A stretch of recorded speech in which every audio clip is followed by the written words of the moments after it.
Lembra do mundo antes do 7-1? As ruas pintadas, cheias de esperança, da final com a Espanha, até David Luiz na cobrança. Um segundo de lambança, lá estava Neymar na ambulância. Lembra do mundo antes do 7-1? Hexa é questão de tempo, dizia o ônibus no estacionamento. Havia sim muito investimento, estádios novos, até onde o futebol não tinha muito sentimento. Lembra do mundo antes do 7-1? Onde hinos e vaias andavam juntos, onde a maior derrota do Brasil ainda era fora do campo. Era antes do 7-1 que a gente achava que o Brasil era o melhor. E putz, virou o pior. Lembra do mundo antes do 7-1, onde não sabíamos que a Alemanha tinha uma camisa rubro-negra e olha lá, Toni Kroos chutou de esquerda. Lembra do mundo antes do 7-1, onde eu e você pensávamos que não podia ser pior do que 5-0 e olha lá, mais um gol alemão na casa do Cruzeiro. Se você antes do 7-1 esperava um 7-1, parabéns! Talvez todos nós hoje tenhamos um mundo diferente graças a ele. Ou até penso que não. Mas o certo é que antes de tantos 7-1s, eu e você éramos únicos. E hoje somos apenas alguns.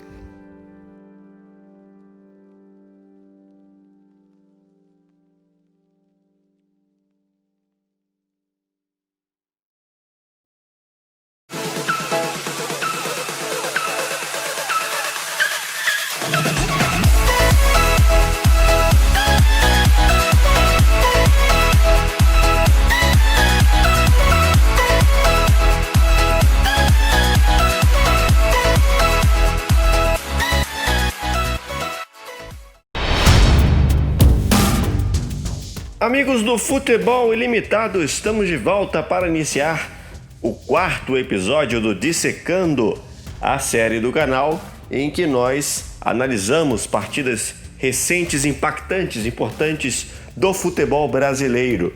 E a de hoje talvez não, certamente, com certeza, é a mais trágica, né? A maior, considerada por muitos, a maior derrota da história do futebol. Trata-se da semifinal da Copa do Mundo do Brasil em 2014, a partida entre Brasil e Alemanha, que se encerrou com um massacre, com um placar bastante elástico por parte do time do Joachim Löw. 7-1 para os alemães, eliminação trágica do Brasil, que num contexto normal, num placar normal, não seria considerada nenhuma tragédia, mas pelo resultado em si, pelo placar elástico, acabou se consagrando aí como a maior derrota da seleção brasileira na sua história.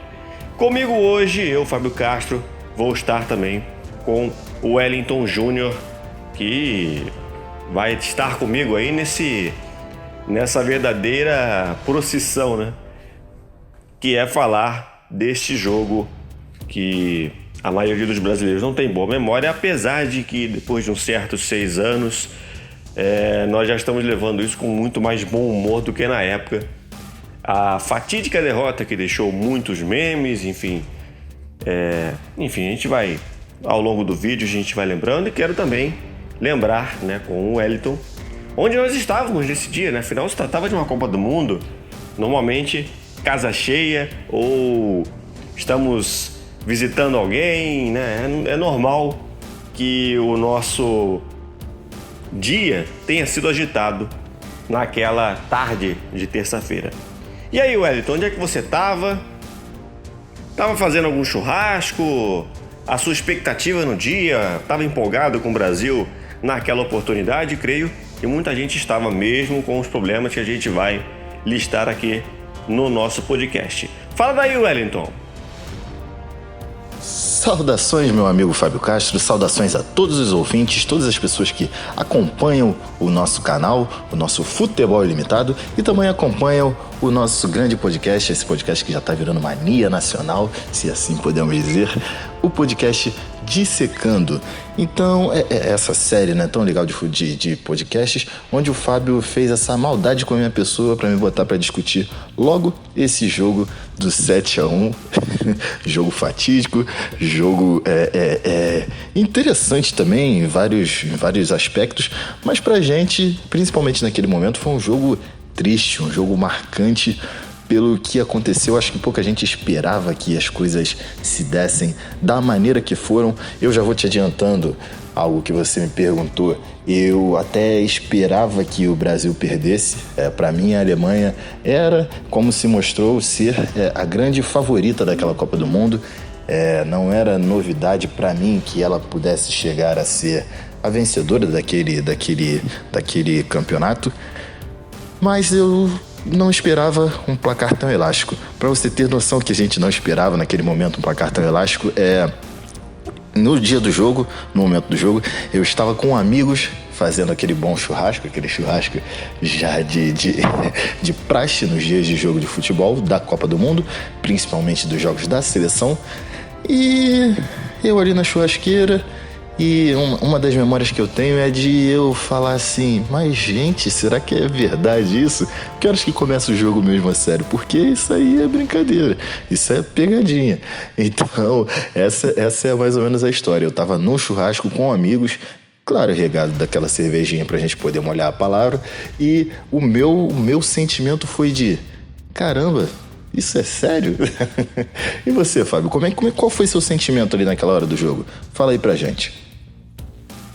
Bom, tive que chamar você porque Jefferson e Eduardo Monteiro fugiram, né? Então, você foi o único corajoso que topou participar dessa grande encrenca. Olha, eu estava em casa nesse dia. Daqui a pouquinho eu vou até colocar o contexto, né, da Copa do Mundo em si, pra gente... Não tem como falar de 7-1 sem falar do resto da Copa, da preparação até um pouquinho também, dar uma rabiscada. Eu confesso que eu não estava tão entusiasmado mais em virtude do adversário do que da própria seleção. Porque a gente estava vendo a seleção passar, né? E isso acaba que dá uma iludida, né? A gente sabia que tinha problemas, mas o Brasil, com a sua capacidade técnica, podia perfeitamente, mesmo com todos os problemas, ser campeão do mundo, né? Não vou dizer que os outros 5 títulos do Brasil de Copa do Mundo, ou até mesmo quando o Brasil chegou à final de uma Copa do Mundo, ele tinha um futebol perfeito. Mas ainda assim, mesmo com todas as dificuldades, os problemas visíveis até, o Brasil conseguiu ali ser campeão, então chegar perto. Então, passava-se aquela impressão, né? Em casa e tudo mais, o Brasil pudesse ser campeão, mesmo com todos os problemas.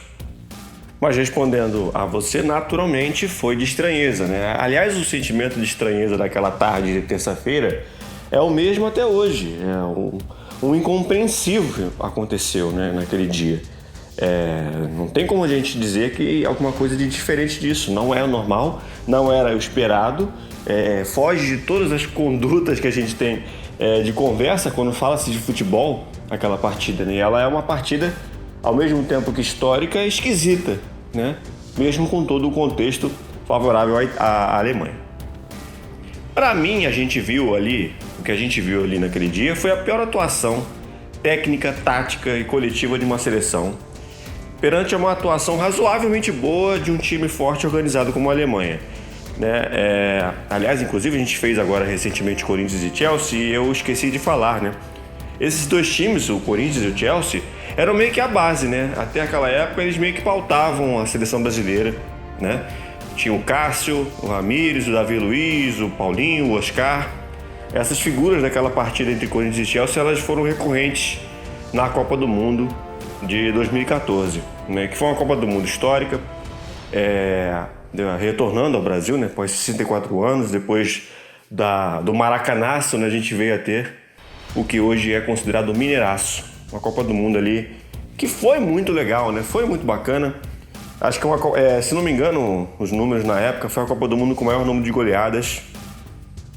Nunca antes na história nós tivemos uma Copa do Mundo com tantas goleadas como essa. Eu lembro bem, foi uma Copa do Mundo que eu vi um jogo num sábado à noite, às 10 da noite, e depois vi falar que Copa do Mundo nunca teve, né, um jogo às 10 da noite. Justa do Brasil, a gente teve um sábado à noite com Copa do Mundo. O Brasil com muitas falhas, com muitos gols sofridos em bola parada, extrema dificuldade de criar as jogadas. Contra a Croácia foi uma partida polêmica, né? Com erros de arbitragem, o Brasil acabou ganhando um pênalti de graça, né? Uma partida que estava muito disputada, e venceu por 3-1. Depois o empate com o México, onde o Brasil foi melhor, criou várias oportunidades, mas o goleiro Ochoa brilhou. Ali ficava um pouco também esse pé atrás com alguns jogadores como Hulk, com alguns jogadores como Luiz Gustavo. Aliás, eu sempre tive pé atrás com esses atletas, né? Nunca achei que eles tivessem potencial para jogar na seleção brasileira, mas como já estavam lá, não já estava apenas torcer, não tinha mais como mudar muita coisa. Contra Camarões, uma vitória de 4-1 complicada até, o placar foi um pouquinho mais elástico do que o jogo se aparentou. E depois, as oitavas de final, a partida histórica contra o Chile, 1-1 no tempo normal e na prorrogação, e nos pênaltis o Brasil conseguiu passar. Lembrando que tem aquela famosa bola na trave do Pinilha, quase que tira o Brasil da Copa do Mundo nas oitavas. Depois, em Fortaleza, o Brasil bateu a Colômbia, que era a sensação da Copa do Mundo naquela oportunidade. Todo mundo sabia que não ia ganhar a Copa do Mundo, né? Mas era o time que estava mostrando ali o bom futebol, enfim, que tinha ali alguns jogadores com bom potencial. E aí nós chegamos no nosso dissecando, né? Bom salientar também a campanha da Alemanha. A Alemanha vinha de alguns fracassos em Copa do Mundo, em Eurocopa. Fracassos entre aspas, né? Digamos que fazia boas campanhas, mas não conseguia de fato chegar na final, na decisão e ganhar, né? Em virtude da expectativa que se tinha naquela geração. A Alemanha começou vencendo Portugal por 4-0. Achei até que esse foi um placar um pouco enganoso. Acho que o jogo não foi para 4-0 para a Alemanha, mas com a efetividade de sempre, pelo menos naquela oportunidade, a Alemanha estava sendo muito feliz, né? Naquele estilo de jogo para cima. Aliás, vale a pena falar nisso, né? Como a Alemanha mexia no time de um jogo para o outro, né? Não tinha ali uma escalação recorrente. Fez algumas mexidas para o jogo contra a Gana e empatou 2-2. A única partida que a Alemanha de fato não venceu. Daqui a pouco a gente vai ter uma partida que é quase que um empate, mas no final acabou se tornando uma vitória. Aliás, duas, né? Nessa Copa. Depois encarou os Estados Unidos, venceu por 1-0. E aí a partida que eu tô falando aqui nas oitavas, 2-1 na Argélia, mas o jogo havia sido 0-0 no tempo normal, né? O 2-1 foi na prorrogação. E aí você vê 2-1 na Argélia, aquela foi uma partida bastante parelha, né? E a gente estranha, né? Porque quando falamos de Alemanha e Argélia, se espera que o futebol alemão seja imponente, né? Perante um futebol sem tanta tradição. E depois a França, né? Nas quartas de final, um clássico, né? No Maracanã, né? Que privilégio ter um clássico desse no gramado do Maraca. 1-0 para a Alemanha, gol de Hummels. Fala aí um pouquinho da sua expectativa em relação à Alemanha nessa Copa, Wellington. Você tinha realmente a previsão de que a Alemanha era a grande favorita? Ou você, como eu, imaginava a Espanha, imaginava a França e algumas outras seleções, né? Eu nem falo da Holanda e da Argentina, porque essas, de certa forma, me surpreenderam um pouco, admito. Mas, enfim, dê a sua opinião aí. Então, Fábio, eu acho que você bem sabe, eu não preciso nem ficar assim me repetindo, falando isso aqui no podcast, porque vai parecer até que eu sou um cara que não sou humilde. Mas assim, já que você puxou esse assunto, eu sou bicampeão do bolão da Copa do Mundo do nosso podcast, pois na Copa de 2014 eu cravei a Alemanha campeã e agora na Copa de 2018 cravei a França campeã. Para mim não era uma coisa muito difícil dizer que a Alemanha era o melhor time naquele momento, muito porque a base já muito sólida de jogo feita no Bayern de Munique, a base do time era o Bayern de Munique, que foi campeão um ano atrás, se não me engano, quando a gente fala de 2014. Então era um time que tinha um potencial muito grande, jogava um futebol muito bom e, além de tudo, era muito entrosado. Então, para mim, a Alemanha era, sim, a grande favorita. E o Brasil, apesar de ter sido o vencedor da Copa das Confederações, não vinha, como você aí bem já explicitou, apesar de que a Alemanha também não estava fazendo uma Copa do Mundo que, nossa, que Copa do Mundo incrível da Alemanha, mas era uma Copa do Mundo muito mais, se eu posso dizer, regular do que a do Brasil. O Brasil, a gente tinha vários problemas. A gente sabia que o Fred não era um centroavante, talvez à altura de uma seleção brasileira. A gente sabia... A dupla de zaga, por incrível que pareça, quando a gente fala hoje de Davi Luiz, a gente tem uma certa repulsa, mas foi um zagueiro que, durante a Copa, foi bem, mas nesse fatídico jogo não foi tão bem assim. A gente teve alguns jogadores, muita gente fala do Bernard. Eu acho que o Bernard entrou num jogo que ele não deveria entrar, não era um jogo para ele. Isso a gente vai chegar um pouquinho depois. Mas um dos fatos que ocorreram naquele jogo e que eu sempre lembro é que, para mim, talvez o Filipão teria entrado com o time correto, na minha humilde opinião. Eu acho que o Brasil não venceria aquele jogo, mas pelo menos pouparia da vergonha que foi. Ele poderia ter posto o Ramires, que era um jogador que vinha numa grande fase no Chelsea, talvez não devesse ser também titular da seleção. Eu acho que diversos jogadores ali não deveriam ser titulares da seleção. O próprio Filipinho, que fez uma semifinal de Copa do Mundo horrível, foi um dos piores jogos, foi uma das piores exibições de um jogador com a camisa da seleção brasileira, na minha opinião. Mas ele entraria com o Ramires no lugar do Bernard. Ele treinou a semana toda com o Ramires no lugar do Bernard, e aí em cima do jogo ele quis surpreender. Eu acho que ele surpreendeu tanto que surpreendeu a todos os jogadores e ninguém sabia o que fazer dentro de campo. Então era uma seleção brasileira, sem dúvida, inferior à seleção da Alemanha. Aquela Copa das Confederações enganou muita gente, a verdade é essa. Aquele 3-0 em cima da Espanha, com gols do Neymar e tudo mais, e o Fred também fazendo 2 gols, aquilo ali trouxe uma esperança que eu acho que foi um pouco falsa, e isso se mostrou ali depois em campo. Olha, eu até acho que em 2018 dava para cravar a França, agora em 2014 acho que não dava para cravar a Alemanha não, viu? Por exemplo, o Toni Kroos, né, que foi titular importantíssimo na Copa do Mundo, ele não vinha credenciado de titularidade no Bayern de Munique, né? Ele acabou fazendo uma grande Copa do Mundo, mas até aquele presente momento, em clube, o Kroos não era um jogador tão importante. Veio a ser mais importante depois no Real Madrid. Mas enfim, existe uma militância entre os jornalistas em relação à forma de se analisar a seleção brasileira nessa Copa, né?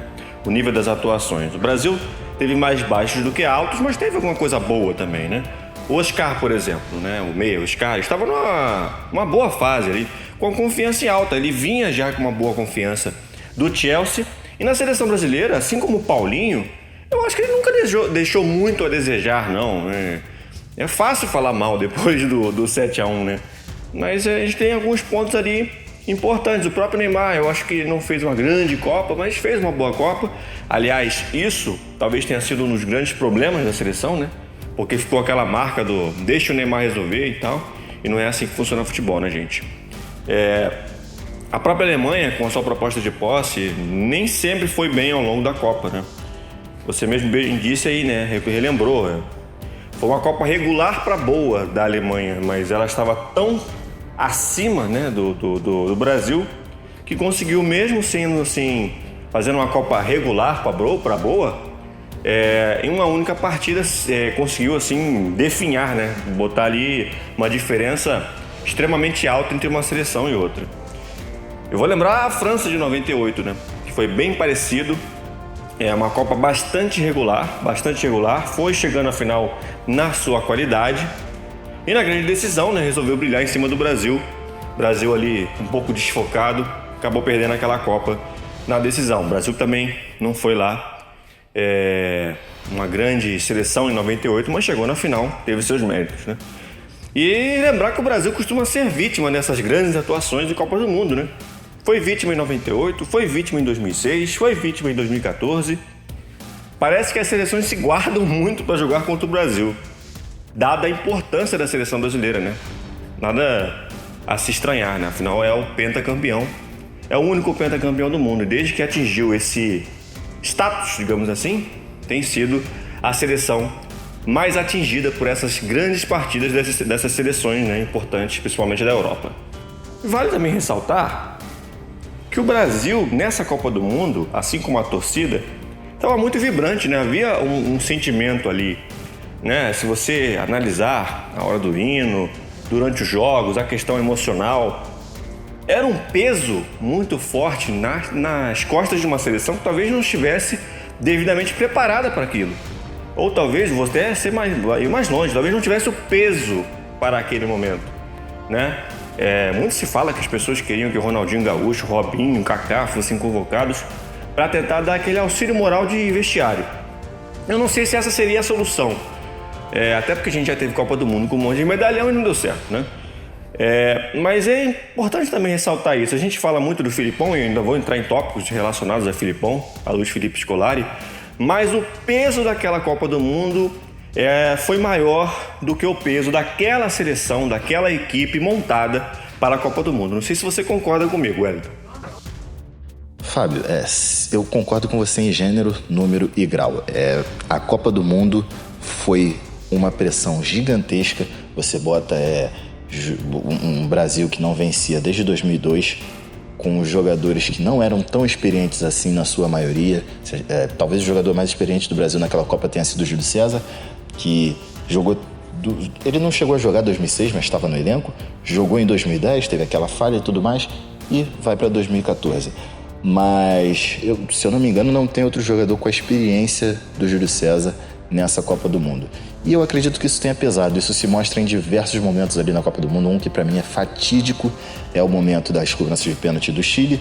O time precisando de... Nesse momento, na minha opinião, que não vou dizer, joguei muita bola, mas já tive em alguns momentos ali no futebol, e o capitão, nesse momento, ele não pode sentar em cima da bola e ficar chorando, sentindo a pressão. Eu entendo o que se passava ali, mas isso demonstra que era uma seleção que não sabia o que era a pressão de se jogar uma Copa do Mundo com a camisa da seleção, e ainda mais jogando no Brasil, jogando em casa. Mas aí você pode me falar, olha, nossa, nenhum jogador daquele momento, de 2014, saberia o que era essa pressão. Mas eu aposto que teriam alguns que poderiam diminuir essa pressão, que já teriam outro lastro, outros momentos com a seleção brasileira, e poderiam estar ali, sem dúvida, para poder dar um outro aporte àquela seleção. Então, para mim, sem dúvidas, essa seleção ficou devendo alguns jogadores com mais bagagem para a seleção. Muito também porque houve um hiato. A gente não pode esquecer que o Ronaldinho Gaúcho, que foi um jogador que você citou, já não era mais aquele Ronaldinho Gaúcho. Um Kaká que também já não era mais aquele Kaká que a gente lembra, que a gente viu jogar.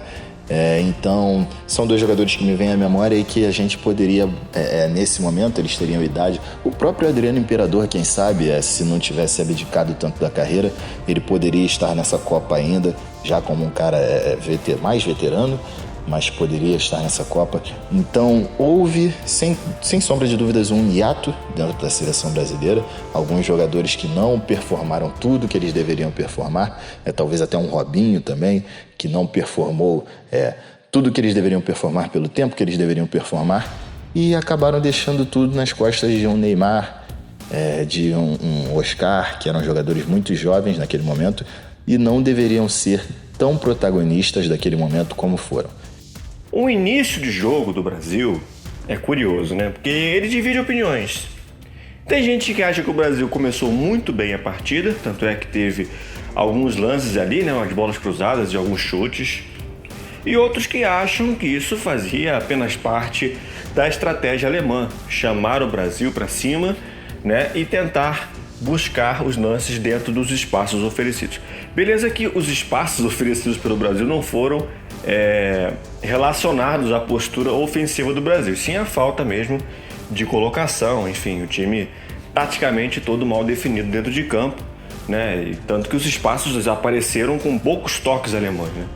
Se não me engano, teve até um jogador do time da Alemanha, não lembro qual, se foi o Schweinsteiger, se foi o Podolski, não sei, mas eu não lembro qual, que disse que nunca tinha visto um time tão mal organizado, tão mal arrumado quanto aquele Brasil da semifinal de 2014. E que isso, inclusive, surpreendeu muitos alemães que haviam visto uma boa partida do Brasil diante da Colômbia, por exemplo, né? Foi a melhor partida do Brasil naquela Copa. Não foi nenhuma grande partida, mas foi uma partida decente, minimamente decente, né? Apesar de eu achar que também contra a Croácia era um jogo igual, o Brasil não jogou mal, né? Mas o resto da Copa foi terrível, né? Os jogos do Brasil foram muito ruins, claro, culminando nesse que foi disparado o pior de todos. O que você achou da partida do Brasil até o gol do Miller, hein, Wellington? Então, Fábio, até o momento daquele primeiro gol, aquele fatídico primeiro gol da Alemanha, o Brasil ele não vinha realmente tão mal na partida.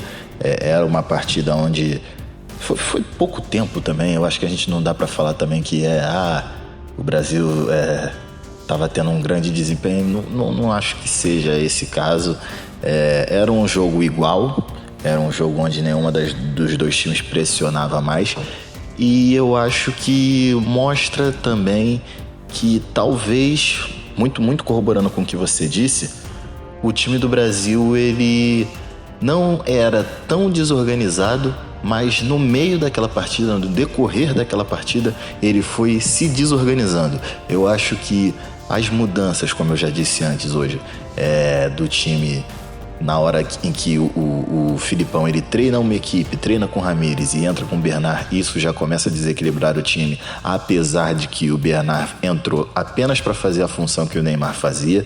Apenas é sacanagem com o Bernard, né? Porque a função do Neymar era praticamente levar aquele time nas costas, era ser o cara da decisão.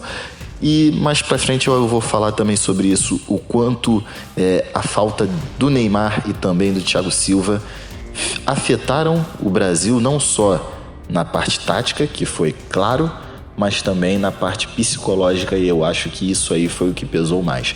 Falar o que do gol do Miller, né? É mais um lance de bola parada que o Brasil leva em Copas do Mundo. Se vocês forem pegar e fazer um panorama, né?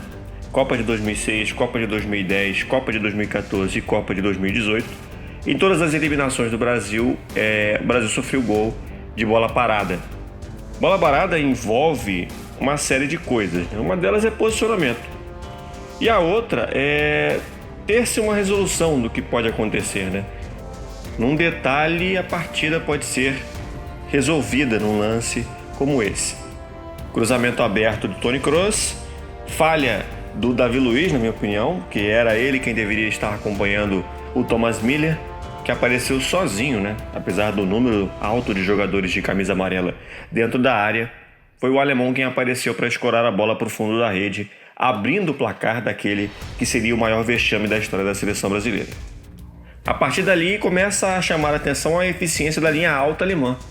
A Alemanha, depois do gol, cria algumas outras situações ali em pouco tempo, né? Apertando a saída de bola do Brasil e recuperando, né? Assim, podendo ter as suas espetadas ali diante do goleiro Júlio César, e a partir dali a Alemanha já começa a mostrar a sua superioridade na partida. Tipo, eu vou mandar no jogo, eu vou fazer o que eu quero e vocês aí vão tentar evitar, né? Coisa que não acontece. Eu não imaginava um Brasil tão vulnerável nessa partida como foi, né?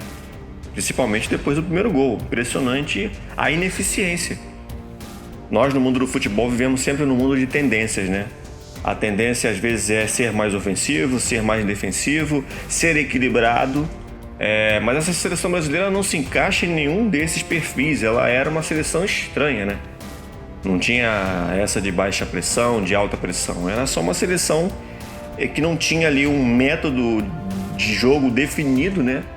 E isso acaba complicando a gente fazer a leitura correta daquela partida e desses jogadores. Talvez esse seja o jogo mais difícil de ser lido, né? Porque mesmo com todas as questões táticas que a gente pode ver, fazer ali uma análise mais próxima, a gente nunca sabe exatamente quais foram as circunstâncias para aquela diferença tão grande, tão enorme, tática e técnica. É muito fácil a gente explicar que o Brasil era bagunçado e que a Alemanha era organizada, mas esse é um papo muito, digamos que, verde, né? É um papo imaturo. Muito difícil a gente ter uma análise consistente dessa partida. Vamos à sacola de gols então, né? O Klose, que até ali estava empatado em número de gols em Copa do Mundo com o Ronaldo, né? Fenômeno, conseguiu nessa partida, né? Coincidentemente fazer o gol que o deixou à frente do Fenômeno, né? Agora o Miroslav Klose tem 17 gols e o Ronaldo, né, historicamente, tem 16. Um lance rápido, né, uma finalização do próprio Klose dentro da pequena área. O Júlio César rebateu, a bola voltou para o Klose sozinho, né, nas duas oportunidades de fazer o gol. E o goleiro ficou meio que vendido ali nessa oportunidade. E o fato de o 2-0 ter sido aberto com apenas 23 minutos de jogo já evidenciava que a Alemanha, né, Copa do Mundo, a gente sabe que é muito difícil de se virar uma partida como essa, que a Alemanha venceria o jogo. Mas o pior acontece, né? Logo após esse gol do Klose, o inimaginável começa a dar os seus passos por ali. Kroos aos 24 e aos 26 minutos, o Khedira aos 29, após um lance que o Ozil parecia que ia finalizar e resolveu passar para trás e o Khedira abriu o chute, marcando ali o 5-0. Menos de 30 minutos do primeiro tempo, estava 5-0 para a Alemanha. E aí você já sabe, né? Não tem mais muito o que se comentar, né? O primeiro tempo terminou 5-0, mas a gente já sabia que a vaca tinha ido para o brejo e com gosto, né? Porque quando se vê 5-0 com 20, 30 minutos, a questão ali agora era torcer para que o Brasil não sofresse mais, ou pelo menos tentasse diminuir o vexame. Fábio, ali naquele momento não tinha como o brasileiro, a pessoa que estava ali, por mais que não seja... Tem muito brasileiro, muita gente que gosta de futebol e não torce tanto assim para a seleção brasileira. Não tem aquele mesmo apego que tem ao seu clube de coração. Mas mesmo você não tendo essa ligação mais amorosa pela seleção brasileira, você acabou sentindo naquele momento, e eu sou mais um, eu olhava para a tela e falava, mas meu Deus, será que é isso mesmo que está acontecendo? Foi um jogo muito esquisito. Eu concordo muito com o que você disse de que é muito difícil a gente falar desse jogo de uma maneira tática e técnica, porque foi um jogo totalmente atípico. O Brasil já não era um time tão equilibrado mentalmente, tão equilibrado para poder tomar as decisões e fazer as coisas com um mínimo de frieza que o futebol necessita, ainda mais nesses momentos super importantes, até por tudo que a gente já falou de não ter certos jogadores que poderiam ter alguma ascendência sobre o time quando a gente fala de uma coisa, não, às vezes não técnica, porque eu não via um outro jogador com um nível técnico em 2014 que o Neymar já apresentava, mas quando a gente fala de experiência, de um cara tarimbado, rodado dentro de futebol, a gente não tinha muitos desses jogadores nessa seleção. E isso com certeza fez uma diferença. Então, a questão mental foi uma coisa que fez a diferença. E eu acho que a questão de não ter o Neymar naquele jogo também fez uma grande diferença. O time do Filipão não era um primor de tática, não tinha tantas soluções, tantas opções rebuscadas para que ele pudesse fazer muita coisa. Então você pega um momento onde você não tem a sua principal solução, que é o Neymar, e você começa a tomar um gol aos 11 minutos, e aí você toma o segundo gol, e você passa aquele tempo ali dos 23 minutos, se eu não me engano, que sai o segundo gol, até os 29, que para mim são os 7 piores minutos da história do futebol brasileiro, onde se sacramenta realmente a goleada e você vê uma total desorganização.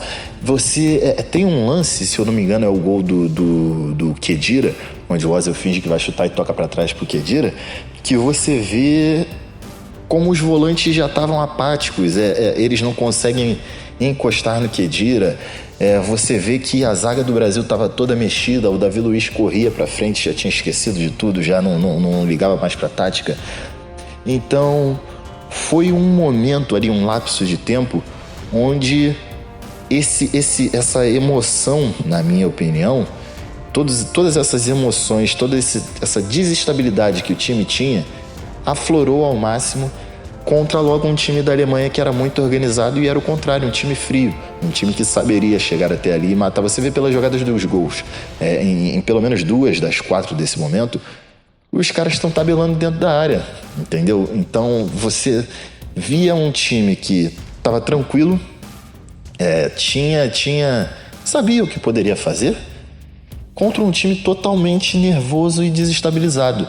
Por isso o Miller, quando ele fala que nunca viu um time tão mal armado quanto aquele, eu não ponho isso na conta do Filipão em si. Não era um primor de time, mas com certeza não era o time pior armado do mundo, não era a pior tática do mundo naquele momento. mas eu acredito que era o time mais desestabilizado mentalmente. Eu só discordo de uma única coisa, quando você meio que deu ali uma relevada no trabalho do Filipão para essa partida, porque eu acho que ele era o dono da caçamba, né? Toda a formação tática do time que entrava em todas as partidas, você via as falhas, e as falhas claramente eram vinculadas ao treinador, né? Você tem ali a parte técnica um pouco duvidosa, tudo bem, mas em relação à organização tática, é o treinador e não tem outra, né? Ele que fala pro time sair, ele que fala pro time tocar, ele que fala pro time ficar na defesa. Esse primeiro tempo, né, como em se tratando de Copa do Mundo, foi básica para o mundo inteiro perceber que a seleção teve ali o seu baixo nível comprovado, né?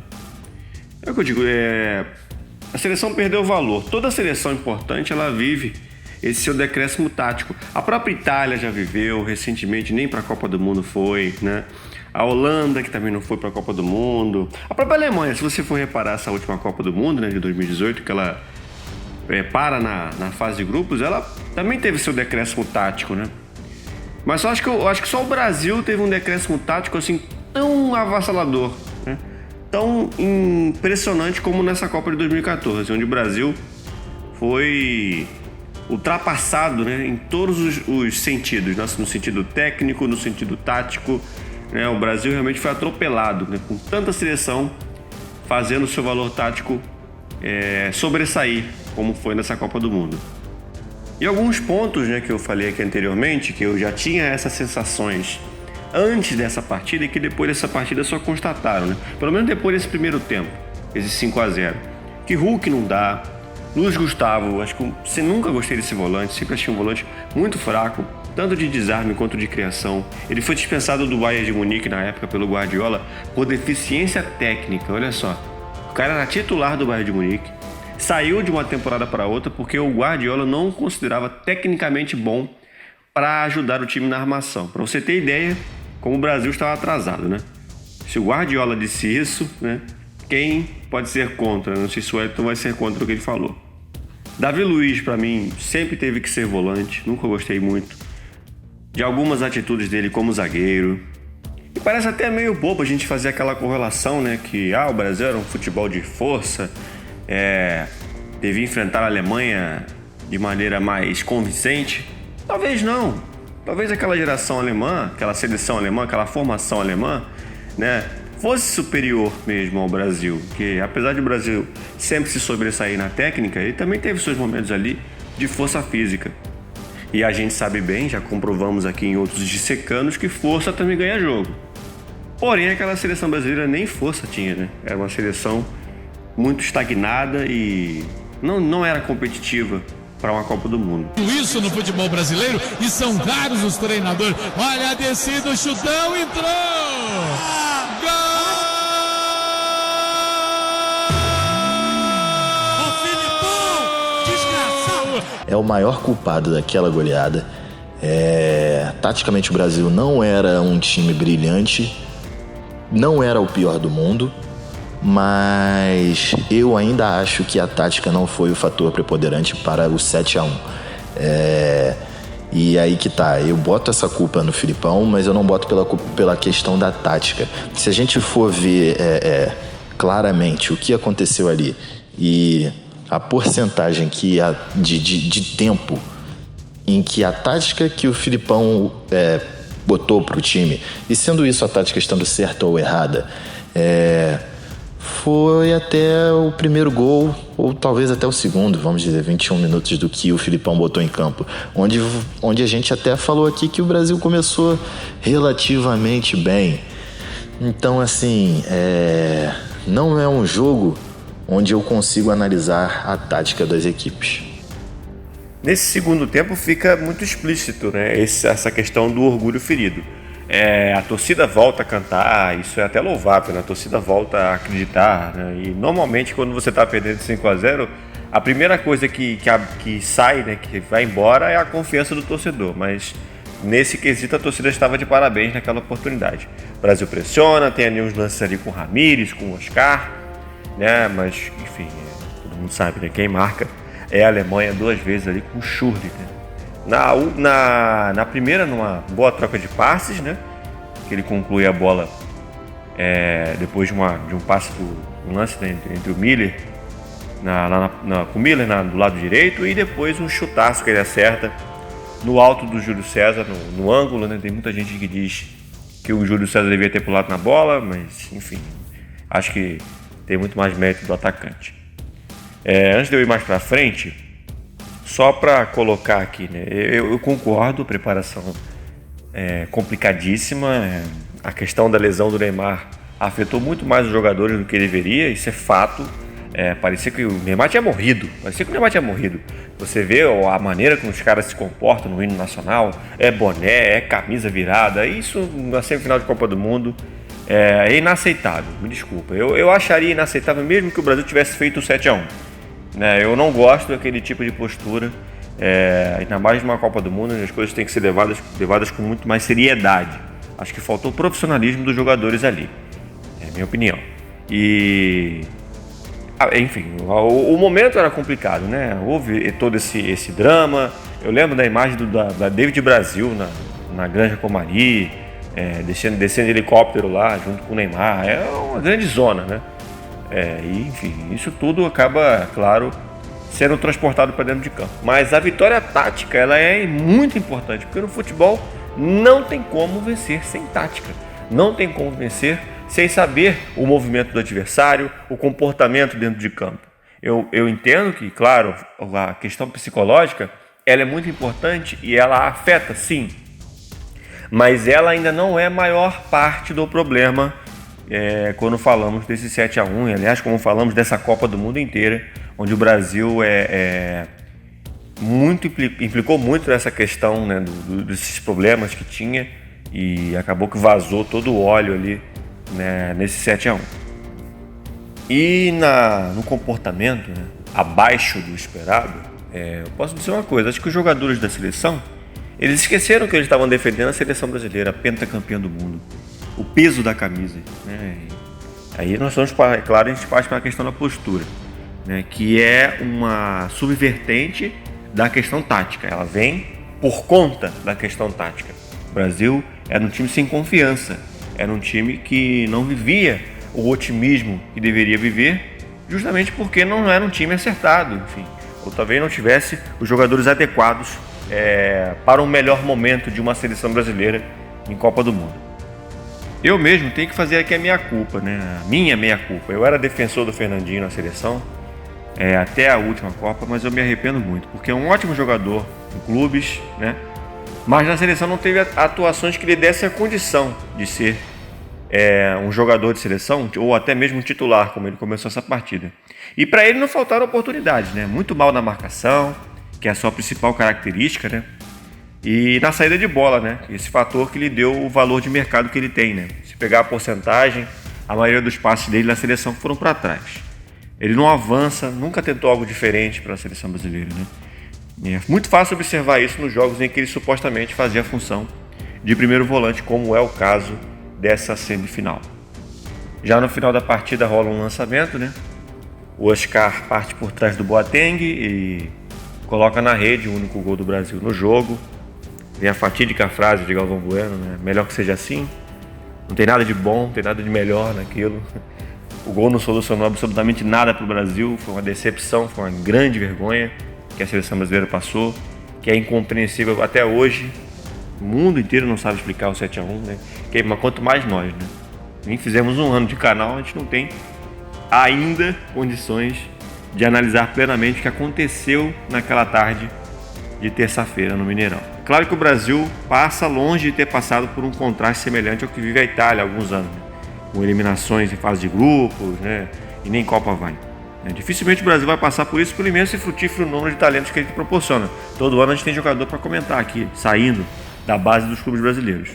Mas é necessário a gente se readequar ao futebol mundial, para que o Brasil volte a fazer frente aos favoritos na Copa do Mundo. Eu acho que a gente tem que ressaltar isso, porque a dificuldade de se construir uma seleção brasileira sólida, ela é vertente até os dias de hoje. A gente está em 2020, já são 6 anos que a gente está comemorando, entre aspas, do 7-1.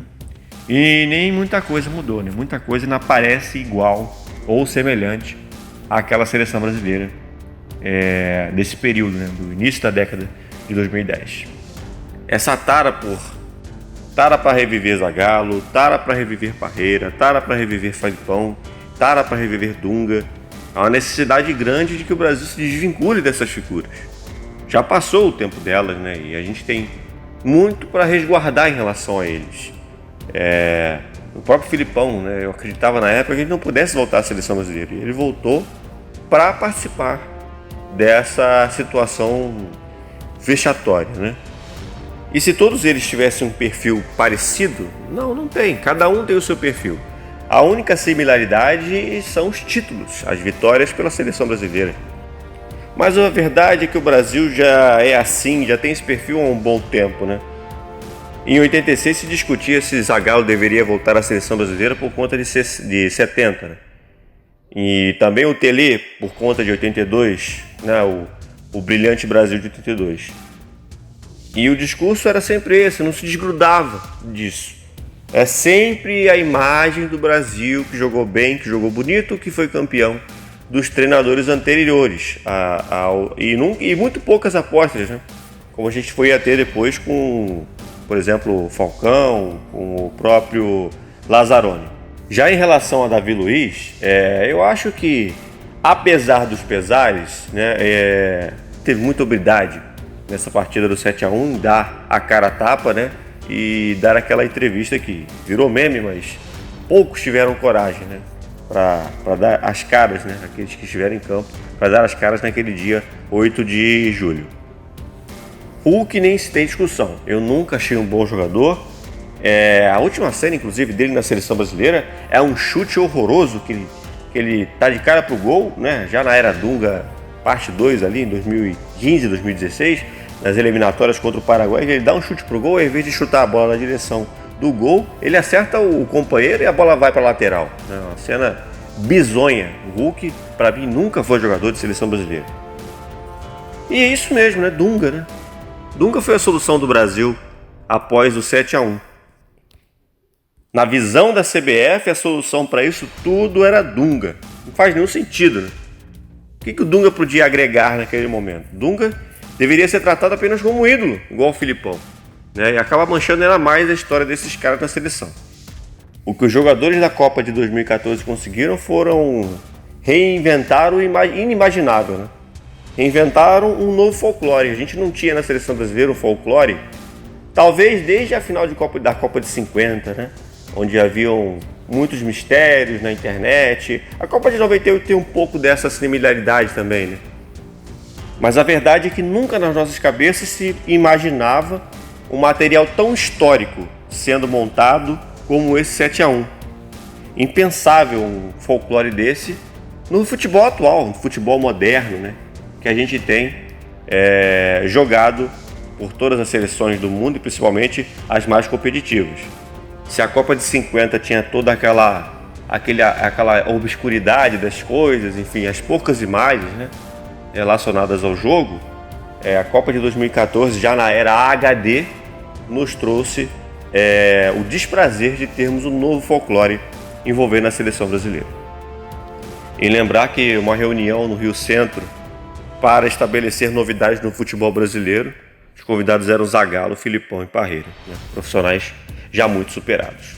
Mas é isso, meus amigos. A gente vai se despedindo. Wellington, faça aí a sua despedida. É isso, Fábio. A gente vai ter esse próximo capítulo aí para falar da final das Olimpíadas. Muita gente fala que essa foi a revanche do Brasil pro 7-1. Eu, sinceramente, não vejo dessa forma, porque não chegou nem perto de uma revanche, se a gente for falar a verdade. Eu acho que o Brasil vai demorar muito, quiçá nunca vai conseguir ter uma revanche à altura do que aconteceu aqui. Mas pelo menos foi um alento e algo que parece mirar para tempos melhores para o Brasil. Pareceu naquele momento e acho que ainda pode ter esse potencial. Então muito obrigado aí. Nesse próximo capítulo estaremos juntos novamente. E um grande abraço para todo mundo que está ouvindo, todo mundo que está curtindo essa série de podcasts, o Dissecando. E é isso, galera. Abraço, fiquem com Deus, até a próxima. E é isso, meus amigos, a gente se ouve num próximo podcast e se vê no próximo vídeo. Aquele abraço, até a próxima!